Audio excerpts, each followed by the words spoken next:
அனைவருக்கும் வணக்கம். இது பராபவ வருஷம், வைகாசி மாதம். வைகாசி மாதம்னாவே ஜாதக ரீதியாக அது ரிஷப மாதம்னு சொல்லுவோம். பராபவ வருஷம்னாவே அந்த வருஷத்தினுடைய பெயர் பராபவம். அந்த பராபவ வருஷத்துக்கு ஒரு அர்த்தம் இருக்குது. தமிழ் வருஷங்கள் மொத்தம் 60 வருஷத்துக்கும் ஒரு பேர் இருக்குது. இப்போ ஆங்கில வருஷம்னு எடுத்திங்கன்னா 2000, 2026, 2027, 2028 நம்பர் மட்டும்தான் வரும். அந்த நம்பருக்கு தனியாக நம்ம ஒரு ஜோசியை சொல்லலாம். அது நியூமரலாஜி. இப்போ 2026 அப்படின்னா உங்களுக்கு 10 கூட்டு எண் 10. 10ல் அதை கூட்டினீங்கன்னா 1. 10 தனியாக சைபருக்கு மரியாதை கிடையாது, மதிப்பு கிடையாது. அதனால் அது 1ன்னா சூரியனுடைய நல்ல ஆளுமை உள்ள வருஷம் அப்படிங்கிறது நியூமரலாஜியில் ஒரே விஷயமாக முடிஞ்சு போச்சு. ஆனால் பராபவம் அப்படின்னா பர உபகாரம், பரோபகாரி, ஒரு பராபவம் பண்ணுறேன் அப்படின்னா அடுத்தவர்களுக்கு செய்யக்கூடிய உதவியை குறிக்கக்கூடியது பராபவம்.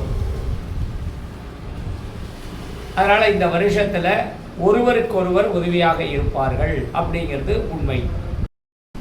அதனால் இந்த பராபவம் அப்படின்னு சொல்லக்கூடியது ஒருவருக்கொருவர் உதவி பண்ணுறது. உதவி பண்ண முடியாது அப்படின்னா, அதாவது உதவிங்கிறது எப்படி அப்படின்னா, நம்ம கேட்காம கிடைக்கிறதுக்கு பேர் உதவி, நம்ம கேட்டு பண்ணுறதுக்கு பேர் உதவி கிடையாது. உடுக்கை இழந்தவன் கைபோல் ஆங்கே இடுக்கண் களைவதாம் நட்பு அப்படின்னா, அந்த நட்பு செய்யக்கூடிய அந்த வேலை அது ஒரு உதவி. ஒருத்தர் முடியாமல் இருக்காங்கன்னா வாலின்றாக ஒருத்தர் நமக்கு பண்ணுறாங்க அப்படின்னா அதுக்கு பேர் உதவி. நம்ம கேட்டு எனக்கு ஒரு கை பிடிச்சி விடு, என்னை தூக்கி விடு அப்படின்னா அது நம்ம யாசகம் கேட்குற மாதிரி. அடுத்தவர்களை எதிர்பார்த்திருப்பவர்கள், அவர்களுக்கு இந்த பராபவம் கணக்கில்லை. அப்போது இந்த வருஷத்தில் பராபவ வருஷத்தில் சூரியன் மேஷ மாதம்னு சொல்லக்கூடிய சித்திரையில் ஆரம்பித்து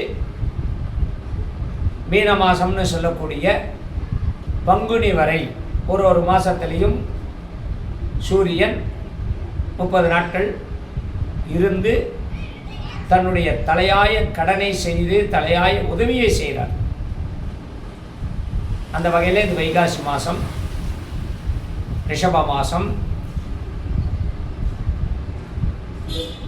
இந்த மாதத்தில் சூரியன் ரிஷபத்தில் இருக்கிறது,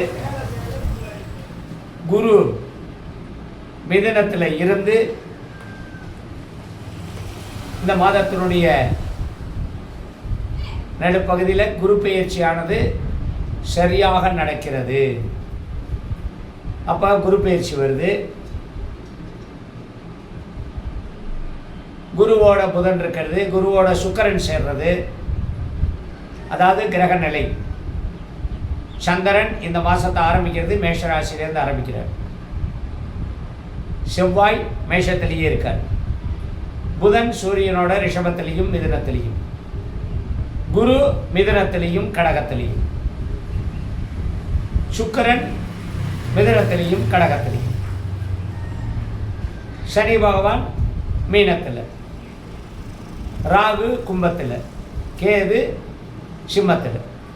ராகு கேது பயிற்சிக்கு இந்த 4 மாதம் இருக்குது. அப்போ இந்த மாதத்தில் எது வருது? குரு பயிற்சி வருது. அந்த குரு பயிற்சியை நம்ம அடுத்தாப்பில் நம்மளுடைய சேனலில் விரிவாக உங்களுக்கு குரு பயிற்சி பலன் கண்டிப்பாக சொல்லப்படும். அனைவரும் காத்திருந்து அதை கேட்டு அனுபவியுங்கள். ஆக இந்த ரிஷப மாதம் விசேஷம் என்ன இருக்குது? வைகாசி விசாகம் அப்படின்னு சொல்லக்கூடிய ஒரு நாள், முருகன் பிறந்த நாள். அன்றைய தினத்திலே சில ஊர்களில் சில க்ஷேத்திரங்களில் தேர் நடக்கும். முருகனுக்கு வைகாசி விசாகம் திருவிழா கொண்டாடப்படும். அதை தவிர பெரிய ஒரு விசேஷம் கிடையாது. ஆனால் வைகாசி மாதங்கிறது சுப மாதம்.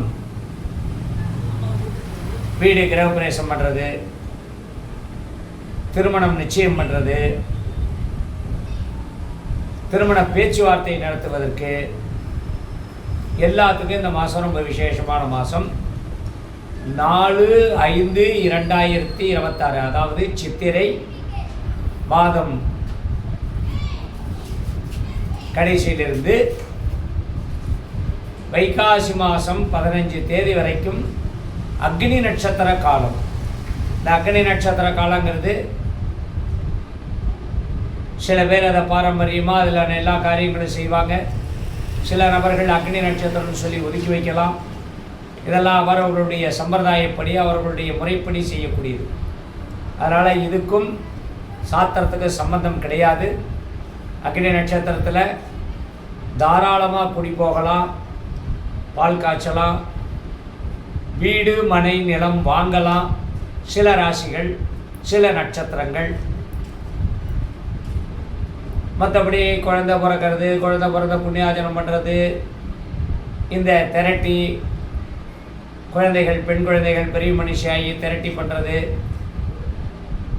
நிச்சயதார்த்தம் பண்ணுறது, இது எல்லாமே தாராளமாக செய்யலாம். அக்னி நட்சத்திரத்தில் என்ன பண்ணக்கூடாது? வீட்டில் இருக்கக்கூடிய நாம் வளர்க்கக்கூடிய மரங்களை வெட்டக்கூடாது, மொட்டை அடிக்கக்கூடாது. குலதெய்வம் கொள்ள போய் மொட்டை அடிக்கிறேன், மொட்டை அடித்து காது குத்துறேன், மொட்டை அடிக்கிறேன்னு செய்யக்கூடாது. தொலைதூர பயணங்களை செய்யக்கூடாது. முக்கியமான முடிவுகளை எடுக்கக்கூடாது. வியாபாரம் ஆரம்பிக்கிறேன்னு சொல்லி ஒரு நிறுவனமோ ஒரு தொழில் கடையோ வியாபாரமோ தொழில் நிறுவனமோ ஆரம்பிக்கக்கூடாது. ஹோட்டல் ஆரம்பிக்கலாம். நிறுவனங்கள், இயந்திர சம்பந்தப்பட்ட நிறுவனங்கள் ஆரம்பிக்கக்கூடாது. இதெல்லாம் அக்னி நட்சத்திரத்தில் சூரியன் இப்போ ரிஷப மாசம்னா கிருத்திகை, ரோகிணி, மிருகசீரிஷ நட்சத்திரத்தில் பிரயாணம் பண்ணுவார். அப்போது கிருத்திகையும் மிருகசீரிஷ நட்சத்திரம் ரெண்டுமே அக்னியினுடைய நட்சத்திரம், நெருப்பு நட்சத்திரம். அப்போ அதில் நம்ம எந்த ஒரு காரியங்களையும் சூரியனே சுட்டெரிக்கக்கூடியவர், அதில் இந்த நட்சத்திரங்கள் இன்னும் ஜாத்தியாக சுட்டெரிக்கும். அதனால் இது சம்பிரதாய முறைப்படி இருந்தாலும் நம்மளுடைய சமுதாயத்தில் சந்தர்ப்ப சூழ்நிலையினால் இது வெயில் நேரம், சூரியன் அக்னி நட்சத்திரம்னா உச்சத்தில் இருக்கக்கூடிய நேரம். அதனால் நல்ல காரியங்களை அந்த காலத்தில் இருந்த பெரியவர்கள் தவிர்த்தார்கள். அது அவரவர்கள் குல வழக்கப்படி சம்பிரதாயப்படி நீங்கள் செய்து கொள்ளலாம். இப்பொழுது 12 ராசிகளுக்கு உண்டான பலனை பார்ப்போம். கடகராசி அன்பர்களே, அனைவருக்கும் வணக்கம். புனர்பூசம், பூசம், ஆயில்யம். இந்த கடகராசிக்கு முக்கியமான அத்துணை நல்லது கெட்டதையும் இந்த கடகராசியுடைய அத்துணை பலன்களையும் அனுபவிக்கக்கூடியவர்கள் இந்த மாசத்துல பூச நட்சத்திரக்காரர்கள். அதுக்காக ஆயில்யத்துக்கு இல்லைன்னு இல்லை, தாக்கம் குறைவு. புனர்பூசத்துக்கு சுத்தமாக இல்லை. இப்போ ஏற்கனவே அட்டம சனியினுடைய காலம் எப்படி இருந்ததோ அதே காலம்தான் இந்த புனர்பூச நட்சத்திரத்துக்கு இருக்கும்.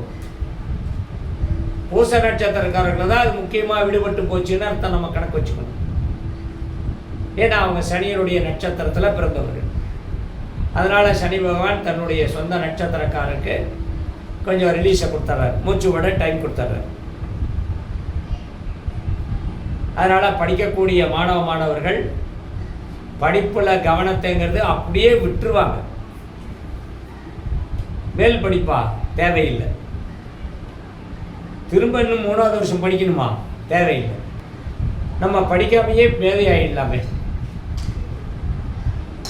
நல்லா படிச்சுட்டு இருக்கிறவங்கள இவங்க பார்க்குறாங்க, அவங்களுக்கு வேலை இல்லாமல் சும்மா இருக்கிறதையும் பார்க்குறாங்க. அப்போ இவங்களுக்கு அந்த படிப்பு மேலே இன்ட்ரெஸ்ட் இருந்தாலும் படித்து நம்ம போய் வேலைக்கு சேர்றதை விட வேறு ஒரு துறையில் சப்ஜெக்டில் நம்ம வேலையில் சேர்ந்துட்டு இந்த படிப்பை நம்ம கண்டினியூ பண்ணிக்கலாங்கிற அந்த எண்ணம் உருவாகும். நான் சொல்கிறது கல்லூரி படிப்பு படிக்கக்கூடிய மாணவர்களுக்கு. அதனால் அந்த விஷயத்துக்கெல்லாம் இடம் கொடுக்காம வீட்டில் இருக்கிறவங்க கண்டிப்பாக நீ படித்ததே திறனுன்னு கவுன்சிலிங் பண்ணி அறிவுரை சொல்லி ஆலோசனைகளை வழங்கி தன்னுடைய மகனையோ அந்த படிப்பில் கண்டினியூ பண்ண வச்சிருக்கு. பின்னாடி அவங்களுக்கு இது உபயோகமாக இருக்கும். அவங்களுடைய சலிப்புக்கு நீங்கள் துணை போயிடாதீங்க. கல்யாணம் இது வரைக்கும் வேண்டான்னு சொல்லிட்டு இருக்கிறவங்களுக்கு இப்போ திருமணத்துக்கு உண்டான வேலைகள் நடக்கக்கூடிய காலம். பொதுவாக 12 ராசிக்கு கல்யாண யோகம்ங்கிறது எப்போ வேணால் வரும். அதே போல் 12 ராசிக்கும் குழந்தை பாக்கியம்ங்கிறது எப்போ வேணால் கிடைக்கும். இந்த ராசிக்கு இந்த மாதம் இல்லை, அடுத்த மாதம் குரு பயிற்சி ஆன பின்னாடி தான் அப்படிங்கிறாரு. ஏன்னா குரு பயிற்சி ஆகி உங்களுக்கு ஜென்ம குருவாக வரப்போகுது. இந்த மாதத்துலேருந்து குரு பயிற்சி நடக்குது. அதனால் ஜென்மகுரு உங்களுடைய எண்ணம், செயல், கனவு எல்லாத்தையும் நிறைவேற்றி கொடுப்பார். அது குரு பயிற்சி பலனை முழுசாக பாருங்கள். விட்டு பிரிந்தவர்கள் ஒன்று சேரக்கூடிய நேரம் அல்லது ஒரு கனெக்ஷனில் வரக்கூடிய நேரம், இல்லை ஒரு காம்ப்ரமைஸ் பண்ணக்கூடிய நேரம், பேச்சுவார்த்தையை தொடங்கக்கூடிய நேரம். அதாவது விவாகரத்து வரைக்கும் போனவங்க, இல்லை நான் தனியாக இருந்துக்கிறேன் நீங்கள் தனியாக இருங்க, நான் தனியாக இருந்துக்கிறேன்னு சொல்லாமல் கொள்ளாமல் போனவங்க, குடும்பத்தை பற்றி கவலை இல்லாமல் இருக்கக்கூடிய ஆணோ பெண்ணோ இந்த மாதத்துலேருந்து கொஞ்சம் நிலைமை மாறும். தொழில் ரீதியாக வியாபாரத்தில் இருப்பவர்களுக்கு நல்ல லாபம் கிடைச்சி தொழில் நல்லபடியாக நடக்கக்கூடிய நேரம். உத்தியோகத்தில் சின்னதாக அன்னன்னைக்கு கிடைக்கிற வேலையை பார்த்துட்டு இருக்கிறவங்களுக்கு ஒரு மாறுதல் உண்டு. அது எது வேணாலும் இருக்கலாம். வெளிநாடு சம்பந்தப்பட்ட வகையில் இருக்கக்கூடியவர்களுக்கு வெளிநாட்டிலேயே வேலைகள் மாற்றங்கள் வரும். ரொம்ப ஆன்மீகத்தில் இருந்தவங்க, ஒரு கடவுளை முழுசாக நம்பினவர்களுக்கு அந்த கடவுளுடைய அருள் இந்த மாதத்தில் உங்களுக்கு முழுசாக கிடைக்கும். ஏன்னா உங்களுக்கு சனி பகவான் 9ல் போயிட்டாவே 9ல் 10ல் எப்போவுமே சனி பகவான் வந்து உங்கள் ராசிக்கு நல்லது பண்ணுவார். ஆயில்ய நட்சத்திரக்காரர்கள் தான் இன்னும் குழப்பத்திலேயே இருக்கீங்க. அந்த குழப்பம் தீரணும். குழப்பம் தீர்ந்ததுன்னா உங்களுக்கு ஒரு நல்ல வழி கிடைக்கும். 50 வயதுக்கு மேலே இருக்கக்கூடியவர்களுக்கு அப்பா வகையில், அப்பா உயிரோடு இருக்கிறவங்களுக்கு அப்பாவினுடைய அனுசரணை, அப்பாவினுடைய சொத்து, அப்பாவினுடைய சேமிப்பு உங்களுக்கு கிடைக்கும். அப்பா இல்லாமல் இருக்கிறவங்க அப்பாவினுடைய ஆசி கிடைக்கும். நீங்கள் எதை செஞ்சாலும் அதுக்கு அவருடைய ஆசீர்வாதம் உங்களுக்கு உண்டு. அதே போல் அம்மா இந்த மாதம் உங்களுடைய வேலைகள் நீங்கள் என்ன செய்கிறீங்களோ அதை திருமணமாகாமல் இருக்கக்கூடிய கடகராசி அன்பர்களுக்கு, பெண்களுக்கு அம்மாவனுடைய அனுசரணை சுமாராக தான் இருக்கும். கண்டு காணாமல் தான் இருப்பாங்க. குடும்பத்தார்களுடைய உற்றார் உறவினர் அவர்களுடைய பல நல்ல விஷயங்கள், அவர்கள் செய்யக்கூடிய நல்ல விஷயங்கள் உங்களுக்கு ஆதரவாக இருக்கும். இது நான் சொன்னது 50 வயசுன்னா 50 வயசுக்கு அப்போ குடும்பத்தில் சொந்தக்காரங்க இல்லாமல் இருப்பாங்களா? எல்லாரும் இருப்பாங்க. அதாவது இதுவரை பகையாக இருந்த சொந்த பந்தங்கள் இப்போ உங்களுக்கு ஏதோ ஒரு வகையில் உதவிக்காக இருக்கும். 65 வயதுக்கு மேலே இருக்கக்கூடியவர்கள் ஆச்சரியப்படத்தக்க வகையில் உடல் ரீதியான நல்ல முன்னேற்றம் உண்டு, மனதிலே மகிழ்ச்சி உண்டு, சந்தோஷம் உண்டு. மீண்டும் சந்திப்போம். நல்லதே நடக்கும்.